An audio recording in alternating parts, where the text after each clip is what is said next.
Welcome to Inside the Castle, the podcast that goes behind castle doors to have real conversations with real people about solving the nation's toughest challenges. I'm one of your hosts today, Aaron Snyder.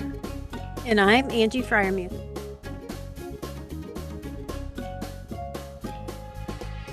Today we have Brian Temple and Mark Hainsey to talk with us about knowledge management.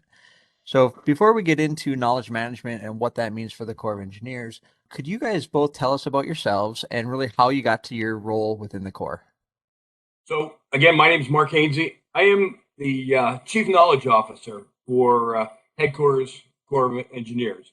I'm the National Program Manager responsible for the Enterprise Knowledge Management Program across USACE. I've been with the Corps of Engineers for about 35, 36 years. I've been with the knowledge management, working within the knowledge management discipline for about 7 years now. This is something that I fell into. I worked for their R&D directorate, and R&D back in the early days had responsibility for knowledge management from a leadership standpoint. And since I was working for that organization, I was tapped for this position. And again, I've been working in knowledge management across this discipline for about 7 years now. Hey everybody, Brian Temple here. Greetings to you both. Thank you so much for the opportunity to join you today. So about me, similar to Mark, there's some longevity. This year marks my 30th year in service to the U.S. Army. 20 of those have been with the U.S. Army Corps of Engineers, SAON. Spent about 25 years in the communication and strategy and public affairs arena, and I'm now serving at the North Atlantic Division as the Knowledge Management Officer. I'm going to mention this right quick because I feel it's important to this particular discussion. I'm certified through the Army's Knowledge Management Qualification course, and incidentally, I've got to tell you, that was one of the best courses in my Army career. Martin Freeze and his entire team out Fort Leavenworth do an incredible job with new CAM professionals. And also, I'm an industry quote-unquote certified knowledge manager. Well, we are excited to have both of you here today to talk about knowledge management. When you just say the words knowledge management, the breadth and depth of it is huge, right? And so we would like to just narrow it in a little bit and tell us what exactly is knowledge management within the Corps of Engineers. So Mark, we'll go with you first. Thanks, Angie. So from my perspective, knowledge management, it's a discipline.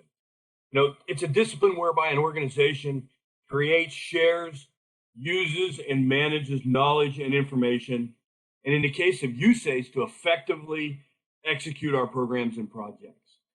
So it's an enabler. And it came in a very cliche way of looking at this, and we do this all the time, but it's fairly simplistic. CAM is also getting the right information to the right people at the right time in order to create a positive outcome. So fairly simplistic, but in the greater scheme of things, if we can do that within this discipline, we consider it a success. Thanks, Mark, for that. That was resonating strongly with me. I was sort of in the same space. And here's something that struck me just this week. I sat in a presentation on Wednesday with the Public Affairs Community of Practice, and an old friend of mine, Dr. Michelle Haig of the Texas State University, presented on how to combat misinformation in a world of information overload. And the focus was on research and poll data, on perceptions of misinformation in media. But when I view that concept through the CAM lens set, it reinforced my perception that we are constantly deluged with information. So there's always that need to sort of sort through what information is accurate and what information is valued. And then there's that piece of how we capture key information and turn it into active knowledge. That was sort of like a real world example of when I was listening to, a different COP. I participate in different COPs to broaden my horizons, but it was really a good point for me that it's that level of discipline and action that Mark was talking about, leverage these processes to achieve that aim. So if I could just add one more point on this, and one of the things that I didn't mention, and it's kind of to pile on, one of the critical pieces of knowledge management we constantly have to be aware of is context. We get knowledge and information from many different places about many different things. But in order really for it to be an enabler, we've got to be able to figure out how to use it of what we're looking to accomplish. And so context is very, very important. Yeah, I think that makes a great point. And, looking at knowledge management, the need to have the right information to the right people at the right time seems like that makes a lot of sense. In the Corps of Engineers, it seems like it's a challenge to do so, being that we're such a big and broad organization.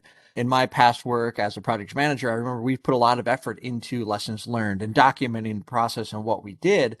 But when you were trying to do something new or something you've never done before, it was always a challenge to be like, hey, where do we go to find this? So even though I know the Corps had those lessons somewhere, somebody has done this before, it was really hard to find it. So can you talk about some of the challenges that you see within knowledge management and how you're addressing those as it pertains to actually sharing that relevant information or that right information at the right time to the people?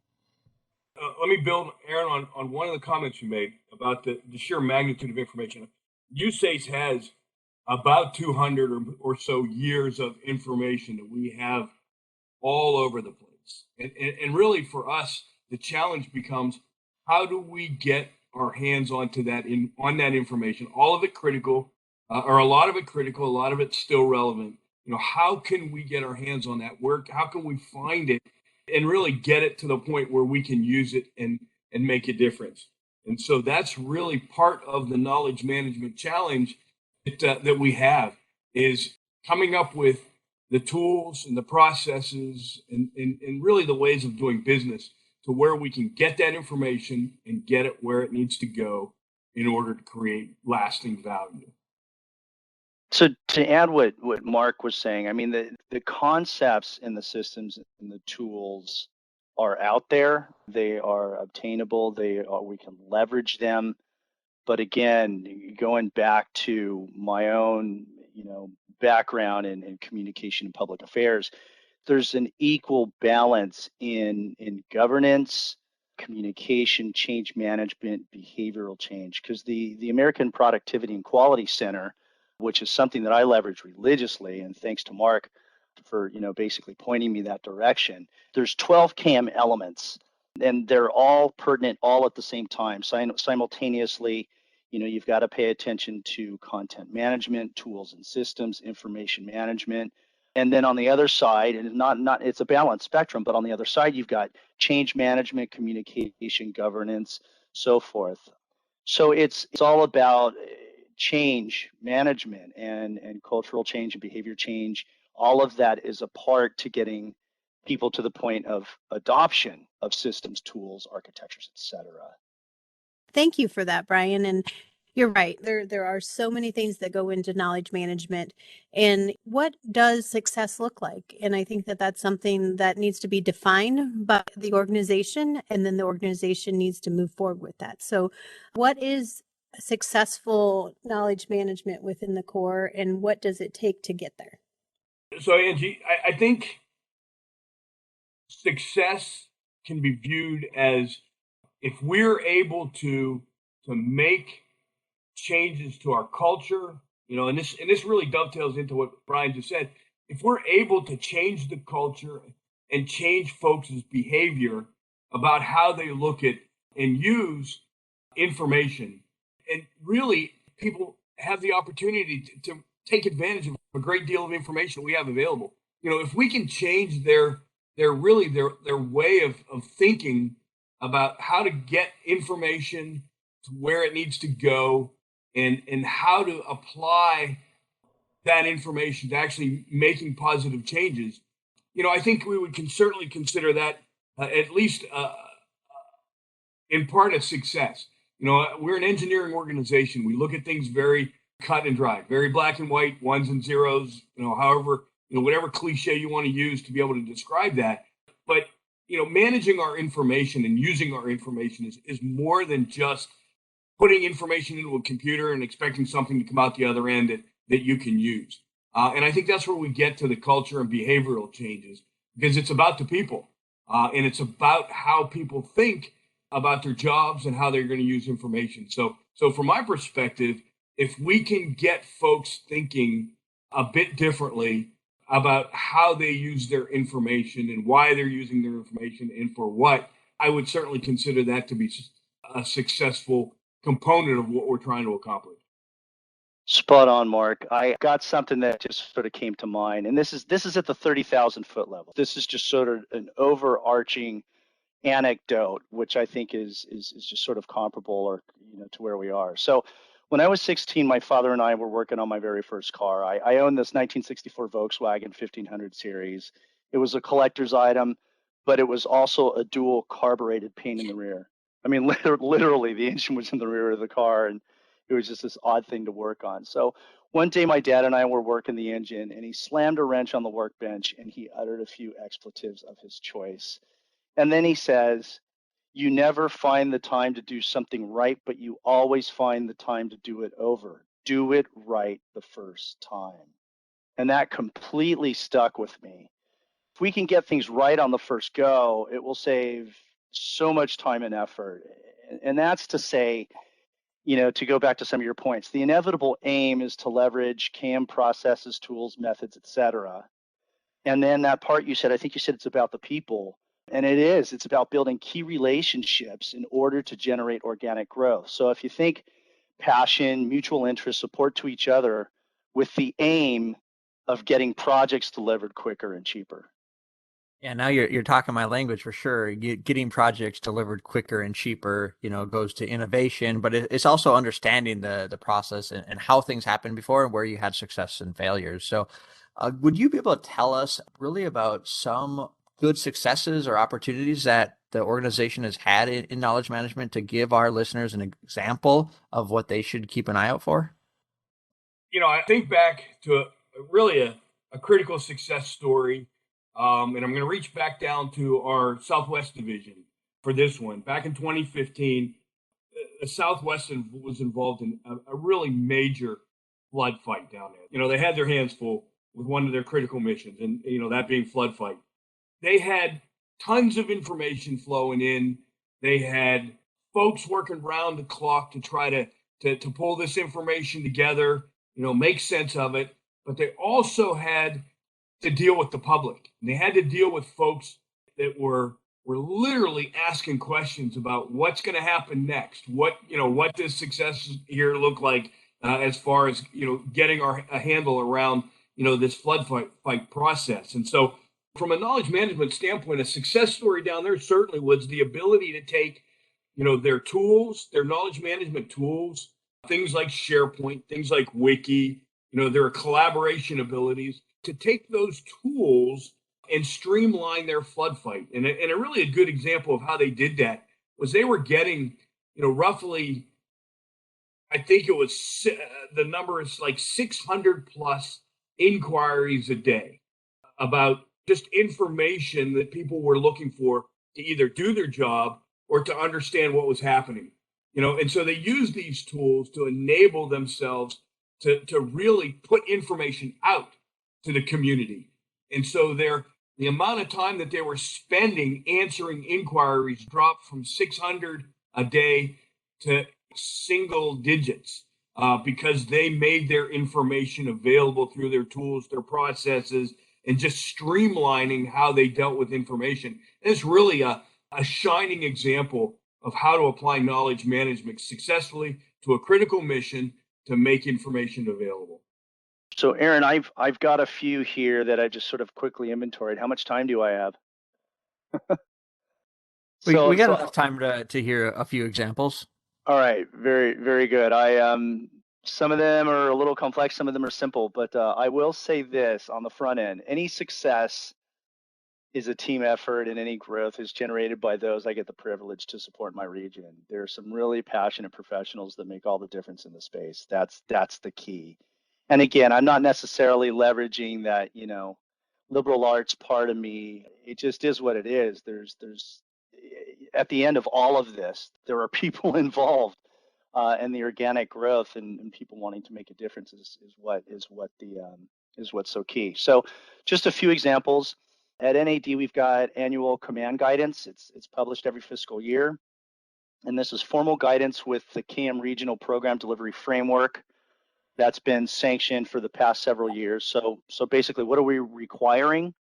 That district KMRs have the requirement to attend the Army's CAM qualification course, as well as obtaining industry certifications. So That has been really good return on our investment because the region now has 4 Army-trained CAM professionals, 3 of which also have industry credentials.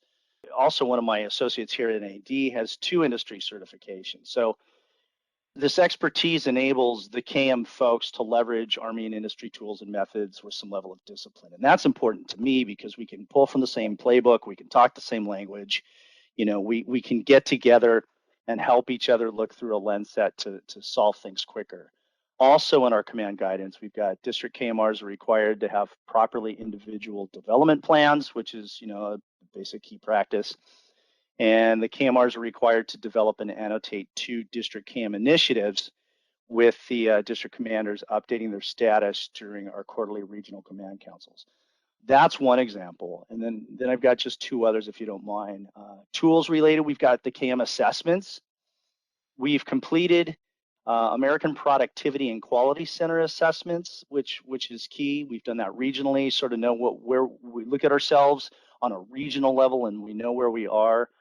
So we recently completed one of the Army assessments to identify knowledge and performance gaps in the operation of our joint ELDP and RMB. So basically, the assessment identified 7 knowledge and or performance gaps. But my associate in business management is now leading a team of RMB members, 2 trained CAM professionals, and an ACE IT operations officer to basically develop solutions that have mechanisms to enhance longevity. What does this mean? What's the so what?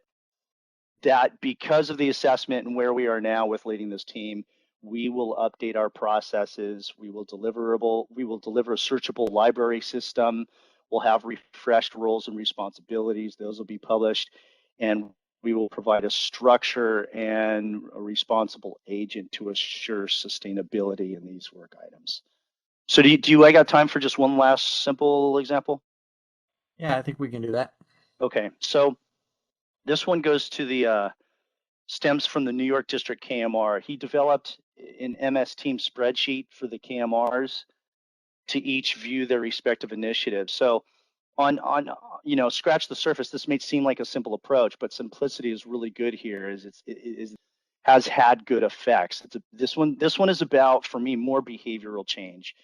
The districts, like I said, they include their CAM initiatives in the annual program management plan, which we publish every year in concert with our command guidance.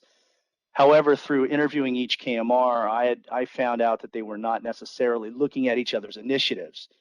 It was sort of like they did not know that they were experiencing similar challenges in their CAM initiatives. So I've recently added bi-monthly one-on-one dialogues with each KMR so I can personally help them through development of their action plans. And then the spreadsheet is now a springboard for more KMR to KMR discussions during our quarterly KM and QM calls. It was identifying that gap where it's like, hey, we're all sort of working on the same issues, but we need to be talking to each other. So how do you drive that behavior change? And it was, for me, it was just a matter of saying, well, I need to invest the time one-on-one to not only at the division level note what everybody's working on and driving that charge, but then getting down to the KMR level at the districts and saying, let's have these conversations and discuss what we're each working on. And oh, by the way, on our quarterly calls, I now have a district KMR co-host that. All of this keeps pivoting back to people. And so it's bolstering them, supporting them, getting them to share a little bit more so we can get to solutions quicker so we're not repeating some of the same challenges in a vacuum. So Aaron, if I could, and I know that we're pausing to take a breath here, but and Brian's got great examples of how this is really working. But I'd like to just take real briefly and pull this up to the enterprise level for me, from my perspective. One of the biggest success stories I see is that knowledge management is now, it's a part of the conversation. When we sit down with our leaders and we sit down with folks that are decision makers, and we have meetings about what we're doing, and I don't say what we're doing in knowledge management, what they're doing in civil works or what they're doing in military programs. Part of that conversation now involves a knowledge management component. We've not had the opportunity to see that in the past. And so now when we talk about resourcing and we talk about things that we need to be concerned about, managing our knowledge, managing our information, managing our data, all of those things are working together. Folks a lot of times just lump all that under knowledge management. And while sometimes some folks, look at that as maybe not necessarily a positive, I personally look at it as, if we're looking at things from that perspective of managing knowledge and information, knowledge management, it's part of our starting to become a better part of our fabric in our conversation. I consider that to be a real success story for the organization. You're absolutely right. Making sure all the right people are on the team so we can share best practices, share lessons learned, and then just really connect all of the pieces. Speaking of connecting, as you were giving the examples, and I got to thinking about our interview that we had with Kevin on business process improvement. And so I was curious as to how you guys work with the business process improvement cadre to streamline some of these things and, look for ways to do knowledge management better. You're going to probably get a myriad of perceptions on this, and I'll come at it certainly from my perspective.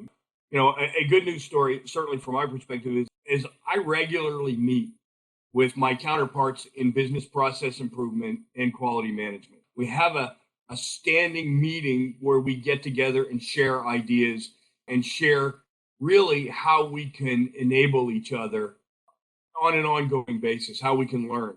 And one of the ways that we do that is that our knowledge management reps, our quality management, and our business process representatives, they're tri-hatted. It's the same, in a lot of cases, it's the same folks that are wearing each one of those hats. They take one hat off for a meeting, go to another meeting, put their other hat on, whether it's KM or QM or business process. So there's that kind of that enduring knowledge because we're talking the same cadre of folks. We do make every attempt we possibly can to influence what each other is doing, whether it's our documentation, our authorities, whatever language we're using. We try to show that synergy across those disciplines. And, I'm fortunate enough to work with two other individuals that feel the exact same way, is that we can't work on this in a vacuum. We need to be able to share.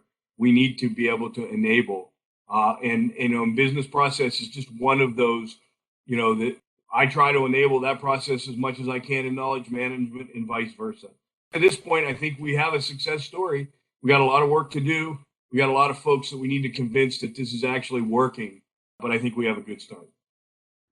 Yeah, and I think it seems to be fitting with knowledge management, to have that good start and to continue to carry that through. We are getting kind of close to the end of our time here today, so I do have just one more thing for each of you. Actually, I was hoping that we could find out, where could our listeners find out more information just about KM in general or knowledge management, and then what does the future hold? So Brian, I'll kind of kick this off. We do have resources available. We have the knowledge management portal that makes information available for folks that are looking for information about what positive contributions knowledge management is making to kind of the various disciplines across the organization. We have our KMR cadre of folks. The districts and the divisions, as well as headquarters, has knowledge management representatives that are available for folks to reach out to. We have a very, very robust community of practice, knowledge management community of practice, and we meet regularly. And we provide a significant amount of crosstalk and information as a result of that forums. And the other thing is, when it comes to knowledge management as a discipline, being an Army organization, and I know I'm going to steal a tiny bit of Brian's thunder, I'm sure. We have available a knowledge base, an industry standard knowledge base of KM information, free to USACE personnel from APQC, the Army Productivity and Quality Center. We have the ability to get in there and really harvest a ton of KM information. We'll help do your jobs, we'll help you understand, and just make you a bit more cognizant of the discipline. From my perspective, those are a couple of resources that are very easily identified and available. Mark, fabulous. Thank you for giving that laydown. It was good. spot on. I've got 2 points I want to sort of augment a little bit. Is the cop involvement. Cop involvement is such a key basic knowledge management behavior. Get involved across that horizontal plane and get involved in flattened conversation. So I would say that the more that wish to participate in the KM Cop, the better. I'd love to see some other primary cops get involved. The more we share, the more we understand. That's definitely value added. And two, my gosh, the American Productivity and Quality Center, I got to tell you, they have been absolutely key in our success in this region. I serve as an SME on a fair amount of our or regional initiatives with the R&B and support. And I pull from the APQC research library all the time because they have proven studies, benchmarks. I mean, they've got like thousands and thousands of materials available to us for free. And I can go in and do a quick search and then pivot and go to my next PDT meeting for the RMB and give a bunch of data or a bunch of information to the ELDP associates that in our region support our RMB. And we get to solutions so much quicker because there's industry standards and practices that we deliver that I just deliver. And it's that's like one of my favorite things, and not to mention the relationships I have with the people at ABQC. So, Aaron, you'd ask a question about the future, and I'll take initial stab and toss it over to Brian. But I alluded to this early on, or just briefly a moment ago. What I believe the future holds is kind of summed up in the idea that KM is now a much larger part of the fabric, a much larger part of the conversation with our leaders. In the forums that I go to, leadership forums that I go to in events, it is now part of the discussion. We've developed a strategy. We've developed an implementation plan for that strategy, or we're in the process of doing that and delivering how we want to do and what we want to do with respect to knowledge management across the organization. So we're slowly maturing as we go forward. Our real goal is to be able to show value. The idea of just having a future where we can show value is critical. And right now we have that future. Again, it's a part of the discussion. Folks want to see what we can accomplish to enable, our programs and projects. And as long as we continue to maintain that trust and are allowed to move forward with, these ideas and concepts that we think are just going to really make a difference, then I think that really shows kind of that positive way forward, and gives folks hope that, at least with this discipline, we can truly be, that enabler that they expect us to be. And I believe here at NAD, we'll see incremental progress. I mean, we can't, this is just my opinion. This is what I've experienced. Knowledge management people are marathon runners. And in our agency, we want to deliver projects, ahead of schedule, and we want to do it, less than the budget. And to me, that's a sprint. So as a KM person, I need that space to run that marathon. And so in the near future, it's not going to be enough to revolutionize the function. I mean, revolutions need multitudes of people, but I suspect we'll keep a steady course in assisting, our leaders in the workforce in solution development and project execution. Well, I want to thank you both for being here today with us and talking about knowledge management for this edition of Inside the Castle. We appreciate you and your insights. To our listeners, we want to hear from you. What topics are important to you and people you're interested in hearing from? Until next time, be safe, be innovative, and be revolutionary. Thanks for joining us for this Inside the Castle podcast. To provide your feedback, email us at cw.infrastructure.team@usace.army.mil. Stay tuned for additional Inside the Castle podcasts as we explore life inside the Corps and revolutionize civil works together.